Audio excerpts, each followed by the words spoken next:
Hello my dear students, स्वागत है आपकी अपनी class academic physics bye Amit Mishra में। आज मैं आप लोगों के लिए एक नया चैप्टर लेकर आया हूँ जिसका नाम क्या है, इलेक्ट्रिक फील्ड एंड चार्जेस। अगर आप लोगों ने हमारा चैनल सब्सक्राइब नहीं किया है तो उसको फटाफट से सब्सक्राइब कर दीजिए, जिससे कि आपको लेटेस्ट अपडेट्स मिलती रहे। और आपको अगर पीडीएफ की रिक्वायरमेंट है तो आप डिस्क्रिप्शन बॉक्स में जाकर पीडीएफ ले सकते हैं। फटाफट से मैं स्टार्ट कर रहा हूँ आप लोगों का chapter electric field and charges. और फर्स्टली हमें पता होना चाहिए कि चार्ज क्या होता है। What do you mean charge? तो बेटा इसकी जो चार्ज की बात आई वो अप्रॉक्स 600 BC में चार्ज की बात आई थी। ठीक है, एक फिलोसफर थे जिनका नाम था थेल्स ने देखा कि जब किसी ग्लास रॉड को हम सिल्क पर रब करते हैं तो उसमें क्या आती है, इनहेरेंट प्रॉपर्टी आती है। ठीक है ना, चार्ज पर क्या आ जाता है बेटा, एक इनहेरेंट प्रॉपर्टी आ जाती है। जैसे ग्लास रॉड है और इसको क्या किया गया, एक सिल्क पर क्या किया गया, रब किया गया। ठीक है, ये सिल्क है तो इस पर क्या आ जाता है, चार्ज अपीयर हो जाता है। चार्ज ये पता नहीं चला कि क्या आता है, लेकिन इसमें ऑब्जेक्ट्स को, दूसरे सब्सटेंसेस को अट्रैक्ट करने की क्वालिटी आ जाती है। आफ्टर सम टाइम ये भी देखा गया कि जब एबोनाइट रॉड को, एबोनाइट स्टिक को हम रब करते हैं कैट स्किन पर या फर पर, तो उसमें भी सेम प्रॉपर्टी अराइज होती है। ठीक है, और उसके बाद डिफरेंट साइंटिस्ट हुए और उन्होंने फिर बताया अबाउट चार्ज की चार्ज क्या है। एक फ्रिक्शनल इलेक्ट्रिसिटी होती है जब हम एक ऑब्जेक्ट को, ठीक है, डाइलेक्ट्रिक मटेरियल को दूसरे डाइलेक्ट्रिक मटेरियल से रब करते हैं। रब मतलब फ्रिक्शन होता है और फ्रिक्शन से चार्ज की प्रॉपर्टी अराइज होती है। ठीक है, फिर बाद में आया साइंटिफिक थ्योरीज की, इलेक्ट्रॉन थ्योरी ऑफ चार्जेस। तो फर्स्टली जो इन्वेंशन था वो इसी से हुआ था। हम अक्सर एक मैजिक करते रहते हैं। हम क्या करते हैं, पेन को या कॉम को क्या करते हैं, अपने हेयर्स पे रब करते हैं और उसके बाद जो पेपर के स्मॉल पार्टिकल्स होते हैं वो क्या करते हैं, अट्रैक्ट करवाते हैं और देखते हैं ये मैजिक। ऐसा आप लोग जनरली करते होंगे, बट ये है क्या, ट्रांसफर ऑफ इलेक्ट्रॉन्स है from one substance to another substance. तो हम समझेंगे चार्ज की इलेक्ट्रॉन थ्योरी। ठीक है ना, electron theory of charge. Simply आप लोग जानते हैं जो डाल्टन, थॉमसन, इनके अकॉर्डिंग जो भी एलिमेंट बना होता है उसमें 3 पार्टिकल्स होते हैं। एक होता है बेटा इलेक्ट्रॉन, ठीक है, इलेक्ट्रॉन, फिर होता है प्रोटॉन और एक होता है न्यूट्रॉन। ये सिंपल सा सभी को पता होता है। इलेक्ट्रॉन बेटा नेगेटिवली चार्ज होता है, -1.6 × 10⁻⁻19 कूलम। कूलम क्यों होता है हम आगे डिस्कस करेंगे। प्रोटॉन पर चार्ज होता है +1.6 × 10⁻⁻19 कूलम। एंड न्यूट्रॉन क्या होता है, न्यूट्रल होता है।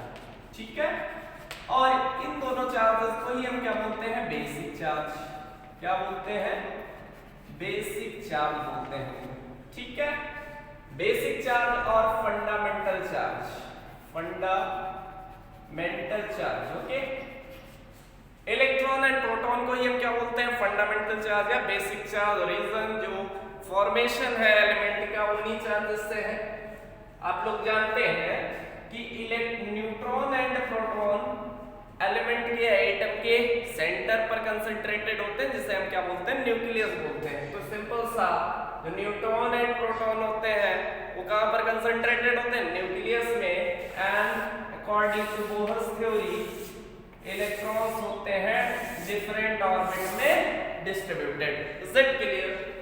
इलेक्ट्रॉन यहां डिस्ट्रीब्यूटेड है बेटा, और थ्योरी से पहले प्रूव हुआ था कि पॉजिटिव और नेगेटिव एक दूसरे को अट्रैक्ट करते हैं, मतलब अट्रैक्टिव फोर्स लगाते हैं। तो कहने की बात है कि इलेक्ट्रॉन एंड न्यूक्लियस के बिटवीन क्या होगा, फोर्स ऑफ अट्रैक्शन होगा। क्या होगा? Force of attraction. और ये फोर्स नियर बाई ऑर्बिट्स के लिए क्या होगा? मैक्सिमम होगा। और ये जैसे जैसे ऑर्बिट्स इंक्रीज होंगी ये फोर्स क्या होगा? डिक्रीज होता जाएगा। कहने का मतलब ये है कि आउटर मोस्ट ऑर्बिट में जो फोर्स है वो क्या होगा? मिनिमम होगा। ठीक है ना? मिनिमम होगा। दिस मीन जो आउटर मोस्ट या बैलेंस इलेक्ट्रॉन है इजीली क्या हो सकते हैं? इजीली ट्रांसफर किए जा सकते हैं from one element to another. ठीक है ना? रीजन है कि नीचे जो लगने वाला इलेक्ट्रोस्टैटिक फोर्स है वो लेस इफेक्टिव है। सिंपली जब हम किसी एक सब्सटेंस को दूसरे से रब करते हैं तो इलेक्ट्रॉन का ट्रांसफर होता है, इलेक्ट्रॉन ट्रांसफर होते हैं। सपोज दैट किसी सब्सटेंस से इलेक्ट्रॉन दूसरे सब्सटेंस में ट्रांसफर हो गए तो जिसमें इलेक्ट्रॉन ट्रांसफर हुए होंगे उसमें कैसा चार्ज आएगा बेटा? नेगेटिव आएगा, क्योंकि वहां पर क्या होंगे? एक्सेस इन इलेक्ट्रॉन्स होंगे। क्लियर है? और जहां से इलेक्ट्रॉन ट्रांसफर हुए होंगे वहां पर क्या हो जाएगा? डिफिशियंसी ऑफ इलेक्ट्रॉन्स होगी। सपोज दैट, कहने का मतलब ये ग्लास रॉड है और ये क्या है? सिल्क है। हमने रब किया, यहां से इलेक्ट्रॉन क्या हो गए? ग्लास रॉड से सिल्क पर ट्रांसफर हुए, यहाँ क्या हुआ? डिफिशियंसी ऑफ इलेक्ट्रॉन्स हुई। कहने का मतलब ये पॉजिटिवली चार्ज हो गया, सिल्क पर इलेक्ट्रॉन आ गए, मतलब ये कैसा चार्ज हो जाएगा? नेगेटिवली चार्ज हो जाएगा। आई होप आप लोगों को अच्छे से समझ में आ गया होगा। हम कुछ चीजें चार्ज के बारे में समझेंगे टाइम का लॉस करते हुए कि चार्ज क्या होता है। चार्ज होता है बेटा बेसिक प्रॉपर्टी ऑफ मैटर। किसी भी मैटर की बेसिक प्रॉपर्टी होती है, ठीक है ना? Carried by the some elementary particles. और कौन से एलिमेंट्री पार्टिकल्स है? Electron, proton and neutron. तो simply you can say the charge the basic property of matter carried by the some elementary particles due to which जो interaction है between electric field and magnetic field takes place due to charge. मतलब electric field या magnetic field में जो deflection होता है वो किसके कारण होता है बेटा? चार्ज के कारण होता है। ठीक है ना? बेसिक चार्ज कितने बेटा?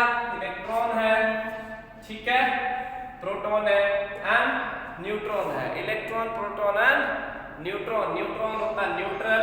हमारे दो बेसिक चार्जेस होंगे जिनमें चार्ज होता है, इलेक्ट्रॉन होता है नेगेटिवली चार्ज एंड प्रोटॉन होता है पॉजिटिवली चार्ज। यूनिट क्या होती है चार्ज की? Unit of charge, unit of charge होती है कूलम। कूलम क्यों होती है?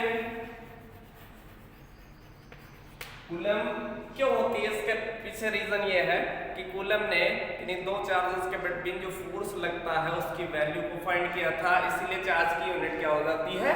कूलम होती है। SI यूनिट क्या हो जाएगी? सॉरी, SI यूनिट हो गई। अगर हम डायमेंशन की बात करें तो डायमेंशन कहां से आ जाता है? Q is equal to formula होता है IT। आपने क्लास 10th में पढ़ा है I is equal to Q/T होता है। The rate of flow of charge is called what? Current. से अगर चार्ज की वैल्यू निकालेंगे तो IT आ जाएगी और I की डायमेंशन A होता है और टाइम की डायमेंशन T होता है। तो डायमेंशन ऑफ चार्ज क्या होता है? AT होता है। याद रखिएगा, ठीक है ना? चार्ज क्या होता है? क्वांटाइज्ड होता है। चार्ज क्या होता है? क्वांटाइज्ड होता है। हम आगे पढ़ेंगे what is quantization of charge. Next बात करेंगे चार्ज कंजर्व होता है। दिस मींस चार्ज ना डिस्ट्रॉय होता है ना क्रिएट किया जा सकता है। चार्ज क्या होता है? टोटल चार्ज क्या होता है? कंजर्व होता है। ठीक है ना? ये सारी चीजें बात थी किसके लिए? चार्ज के लिए थी। बेसिक चार्ज इलेक्ट्रॉन, प्रोटॉन होता है, यूनिट कूलम होती है, डायमेंशन 80 होता है। इतना आपको याद रखना है, दैट्स इट। अब हम पढ़ेंगे quantization of charge. Quantization of charge.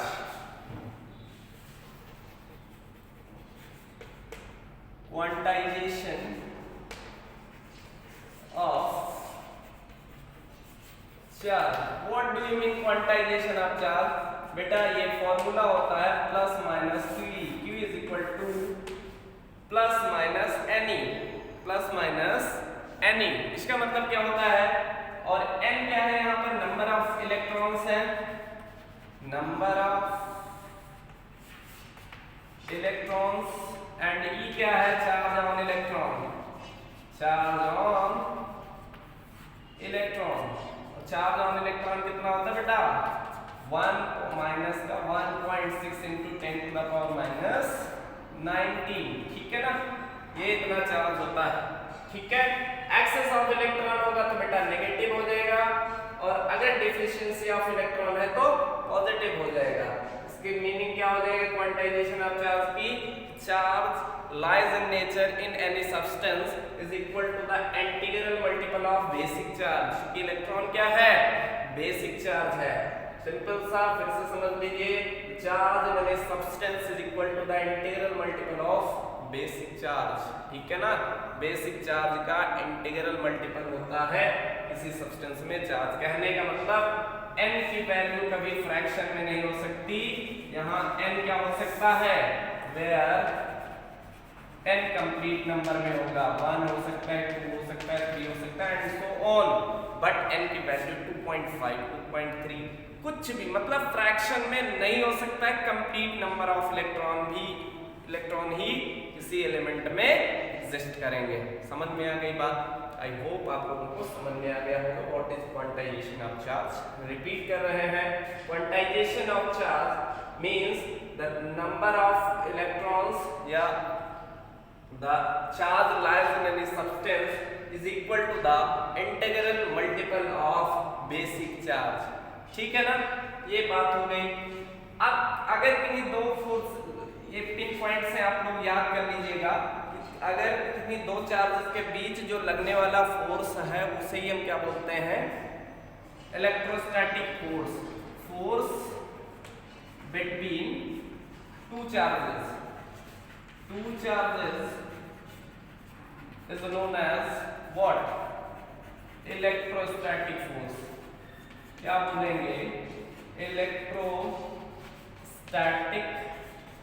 Force. Electrostatic force means होता है force acting between two charges. दो चार्जेस के बीच कोई भी फोर्स लगेगा उसे हम क्या बोलेंगे? Electrostatic force. अगर पॉजिटिव पॉजिटिव या नेगेटिव नेगेटिव है, इन्हें हम बोलते हैं लाइक चार्जेस। क्या बोलते हैं? Like charges. ठीक है, और लाइक चार्जेस क्या करते हैं? रिपल करते हैं, रिपल ईच अदर, या फोर्स ऑफ रिपल्सन लिख लीजिए, फोर्स ऑफ रिपल्सन। अरे सिंपल सी बात है बेटा कि प्लस प्लस है या माइनस माइनस है, दोनों क्या करेंगे? रिपल करेंगे। क्या करेंगे? रिपल करेंगे। तो सेम पोलरिटी जो होगी वो रिपल करेगी, और क्या बोलेंगे उसको? लाइक चार्जेस बोलेंगे। अगर बात करें बेटा पॉजिटिव नेगेटिव या नेगेटिव पॉजिटिव, इन्हें हम बोलेंगे अनलाइक चार्ज। क्या बोलेंगे? Unlike charge. और अनलाइक चार्ज क्या करते हैं? अट्रैक्ट करते हैं, अट्रैक्ट ईच अदर। फटाफट से ये सारी चीजें आप लोग देख लीजिए। अब हम समझेंगे कूलम्ब्स या इलेक्ट्रोस्टैटिक फोर्स के बारे में, कूलम्ब्स फोर्स के बारे में। तो बेटा आप लोग नोट कर लिए होंगे। अब मैं बात करूंगा कूलम्ब्स लॉ की। ठीक है, जो electrostatic force between two charges है इसकी बात करते हैं। Coulomb's law.